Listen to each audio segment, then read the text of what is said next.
สบายดีท่านผู้ชมที่เคารพทุกท่านในระยะ 4-5 มื้อมานี้ทางฝั่งของรัสเซียนั้นได้ยิงถล่มหรือว่าโจมตีประเทศยูเครนนั้นหนักหน่วงขึ้นไปกว่าเก่าโดยเฉพาะแม่นรัสเซียเวลานี้แม่นได้ใช้ลูกหนักลูกยาวและก็มีอานุภาพการทำลายล่างสูงยิงถล่มยูเครนหลายแคว้นด้วยกันท่านผู้ชมและนักกว่าหมู่นั้นก็น่าจะมี2แคว้นเช่นว่าแคว้นโอเดซาและก็กรุงเคียฟนครหลวงของประเทศยูเครนนั่นเองท่านผู้ชมอาวุธยุทโธปกรณ์ต่างๆที่รัสเซียใช้ยิงถล่มหรือว่าโจมตีประเทศยูเครนนั้นก็มีหลากหลายรูปแบบด้วยกันท่านผู้ชมบ่ว่าจะเป็นโดรนฆ่าตัวตายอิสคันเดอร์และก็ไซโครนและก็อื่นๆท่านผู้ชมซึ่งเฮ็ดให้พื้นฐานของล่างที่รับใช้ทางด้านการทหารก็ดีและก็รับใช้ทางด้านพลเรือนรับใช้ทางด้านเศรษฐกิจอีกอย่างต่างๆก็ดีของยูเครนนั้นต่างก็ถูกเสียหายหนักหน่วงไปตามๆกันโดยเฉพาะแม่นพื้นฐานของล่างที่รับใช้ทางด้านเศรษฐกิจเช่นว่าท่าเรืออยู่ในแคว้นโอเดซาเส้นทางรถไฟระบบโลจิสติกสางอีกอย่างต่างๆพวกนี้รวมทางปั๊มน้ำมันท่านผู้ชมถูกรัสเซียยิงถล่มให้เสียหายหนักหน่วงไปตามๆกันนอกจากนั้นแล้วทางฝั่งของรัสเซียเองก็ยังได้ใช้โดรนฆ่าตัวตายและก็อาวุธประเภทต่างๆนี้ยิงถล่มใส่กองเรือพาณิชย์และก็กองเรือทหารของยูเครนนั้นเสียหายหนักหน่วงไปตามๆกันซึ่งในระยะ 4-5 มื้อผ่านมานี้คือในระยะเพียง1อาทิตย์เท่านั้นทางฝั่งของรัสเซียนั้นสามารถยิงทำลายหรือว่าถล่มกองเรือของยูเครนนั้นได้ถึง27ลำด้วยกันท่านผู้ชมในหันทางฝั่งของยูเครนได้ระบุว่ามีเรือพาณิชย์หรือว่าเรือของพลเรือนนั้นประมาณอยู่16ลำอันที่2มาแม่นเรือหรือว่าขบวนเรือกองทัพของประเทศยูเครนประมาณอยู่10ลำและเรือบรรทุกตู้คอนเทนเนอร์ของฝั่งยูเครนนั้นอีก1ลำท่านผู้ชมรวมๆกันแล้วประมาณอยู่27ลำถือว่าถูกทำลายเสียหายภายในเวลาอาทิตย์เดียวเท่านั้นท่านผู้ชมอันนั้นคือความเสียหายที่เกิดขึ้นจากฝั่งของยูเครนและในเวลานี้ก็เห็นให้ทางฝั่งของยูเครนที่นำพาโดยเซเลนสกีนั้นต่างก็ออกมาห้องโอดครวญว่า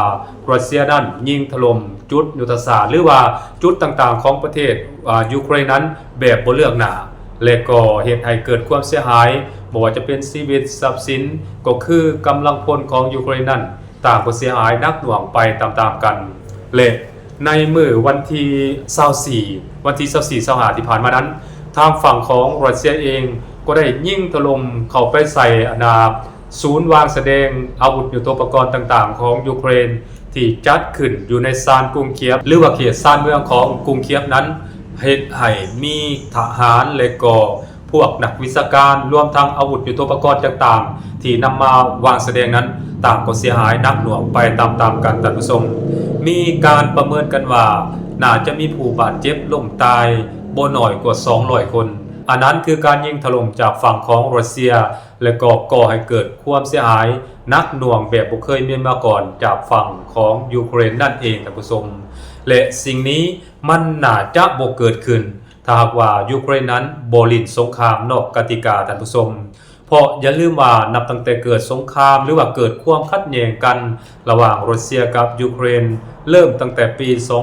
2014 มาถึงปัจจุบันนี้นั้นทางฝั่งของรัสเซียเองนั้นก็ออกมาประกาศจุดยืนอยู่ตลอดว่า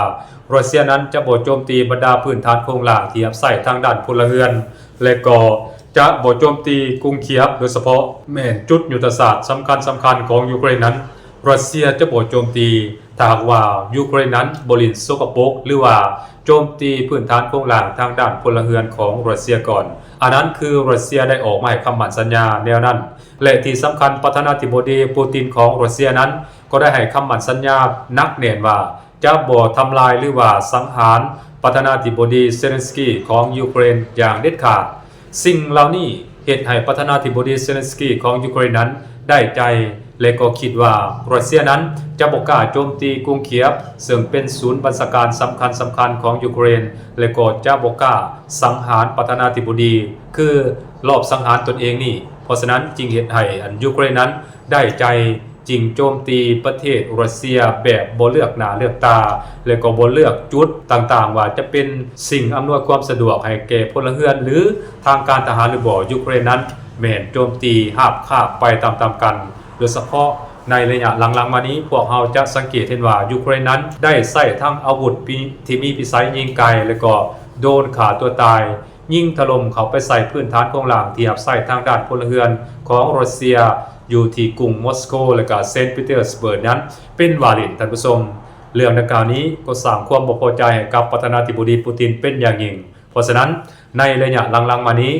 ประธานาธิบดีปูตินน่าจะมีการเน้นหนักให้กองทัพของตนเองนี้ตอบโต้การกระทำของยูเครนนั้นหนักหน่วงขึ้นไปกว่าเก่าเพราะฉะนั้นจึงปรากฏเห็นภาพการโจมตีบรรดาพื้นฐานโครงหลังที่รับใช้ทางด้านการทหารก็ดีรับใช้ทางด้านพลเรือนก็ดีหรือศูนย์บัญชาการสำคัญต่างๆของยูเครนบ่ว่าจะเป็นอยู่กรุงเคียฟบ่อยู่โอเดซาบ่หรือว่าอยู่แคว้นอื่นๆนั้นต่างก็ถูกรัสเซียนั้นยิงถล่มและก็เสียหายหนักหน่วงไปตามๆกันท่านผู้ชมส่วนว่าการยิงถล่มบรรดาพื้นฐานโครงหลังที่รับใช้ทางด้านเศรษฐกิจโดยเฉพาะแม่นอยู่แคว้นโอเดซานั้นเส้นท่าเรือบ่ศูนย์โลจิสติกและก็สางเก็บเมียนโรงจักรโรงงานอีกอย่างต่างๆที่เป็นปัจจัยหรือว่าเป็นสิ่งอำนวยความสะดวกให้แก่การเหตุสงครามต่อต้านรัสเซียของยูเครนนั้นรัสเซียได้ยิงถล่มจุดยุทธศาสตร์แล้วนี่ต่างก็สึกเสียหายนักหน่วงไปตามๆกันท่านผู้ชมเห็นบอกอันนั้นคือการตอบโต้จากฝั่งของรัสเซียสังเกตเห็นว่ามาในระยะนี้การโจมตีของรัสเซียที่มีต่อยูเครนนั้นเริ่มนักหน่วงขึ้นไปสักไส้และการโจมตีของประเทศรัสเซียนั้นมันก็ส่งผลกระทบต่อการส่งออกสินค้าเกษตรของฝั่งยูเครนอย่างหลีกเลี่ยงบ่ได้เพราะว่าท่าเรือโอเดซาของประเทศยูเครนนั้นถือว่าเป็นเพียงแห่งเดียวเท่านั้นที่เฮ็ดให้ยูเครนนั้นยังพอมี2ทางขนสินค้าประเภทต่างๆออกไปสู่ทะเลดำและก็ออกไปสู่น่านน้ำสากลได้ถ้าปราศจากท่าเรือโอเดซาและก็ท่าเรืออื่นๆที่อยู่ในแคว้นโอเดซานั้นยูเครนจะถูกตัดขาดจากทะเลหรือว่าบ่สามารถส่งสินค้าของตนเองออกผ่านทางทะเลออกไปสู่น่านน้ำสากลได้อย่างแน่นอนท่านผู้ชมและที่สำคัญ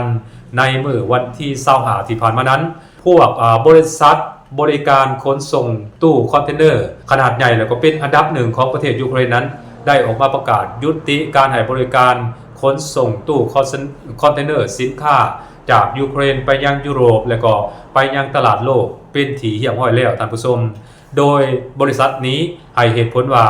มันมีความเสี่ยงสูงที่จะถูกโจมตีจากฝั่งของรัสเซียได้เพราะฉะนั้นเพื่อหลีกเลี่ยงความเสียหายบอกว่าจะเป็นชีวิตก็คือทรัพย์สินของบริษัทนั้นจำเป็นต้องประกาศยุติการ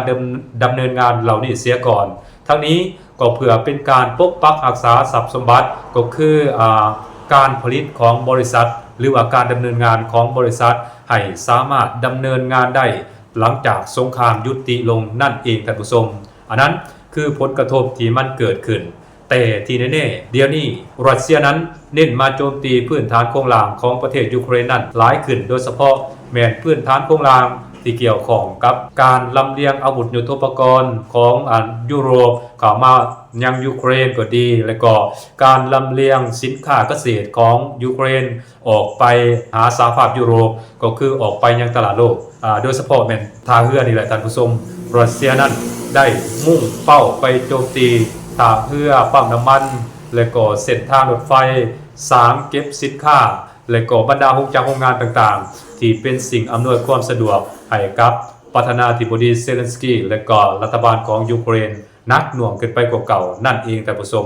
มันได้แสดงให้พวกเขาเห็นว่ามาฮอดเวลานี้รัสเซียนั้นเริ่มจะลิ่นลูกนักลูกยาวและก็มีอานุภาพการทำลายล่างสูงต่อประเทศยูเครนหลายขึ้นนั่นเองท่านผู้ชมสบายดี